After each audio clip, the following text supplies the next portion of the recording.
প্রকল্পটা বলি আপনাদেরকে, শুনুন। প্রকল্প হচ্ছে, দেখুন রাস্তাঘাটে অ্যাক্সিডেন্ট হলে অনেক ড্রাইভার মারা যায়। সেই ক্ষেত্রে কিন্তু আমাদের সংগঠন ক্রান্তি ড্রাইভার অ্যাসোসিয়েশন ড্রাইভার সমাজের জন্য ভাবনা চিন্তা করে ভেবে আজ আমাদের জন্য ভাবনা চিন্তা করে ভেবে এখন বর্তমানে 50,000 টাকা তেনার পরিবারের হাতে তুলে দিচ্ছে। যদি কোনো ড্রাইভার অ্যাক্সিডেন্ট অবস্থায় মারা যায়, সে যদি ক্রান্তি ড্রাইভার অ্যাসোসিয়েশন আই কার্ড থাকে, অবশ্যই তেনার বাড়িতে আমাদের সংগঠনের কারিগররা গিয়ে তার বাড়িতে টাকা পৌঁছে দেবে। এবং তারপরে যে আমাদের একটা প্রকল্প রয়েছে, সেই প্রকল্পটা হচ্ছে কোনো ড্রাইভার বা অনেক ড্রাইভার আমরা রাস্তায় দেখতে পাই যে অ্যাক্সিডেন্ট করে তার কাউরি হাত বা পা চলে যায়, সেই ক্ষেত্রে অপারেশনের টাকাটা কিন্তু সংগঠন থেকে দেওয়া হবে 10,000 টাকা। তারপরে আরও দুটো বিষয় আছে, যে আমাদের ওয়েস্ট বেঙ্গলের ভিতরে যদি কোনো ড্রাইভার সাথী মারা যায়, তার লাশ আনার জন্য কিন্তু 2,000 টাকা দেওয়া হবে।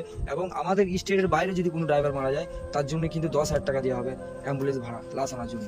তো তাই বলবো, সকলে সঠিক সংগঠন হাত ধরুন, সেই সংগঠনের সাহায্যে আপনাদের আরও যে দাবি দাবা আছে আমাদের এই সংগঠনে, শুধু এটাই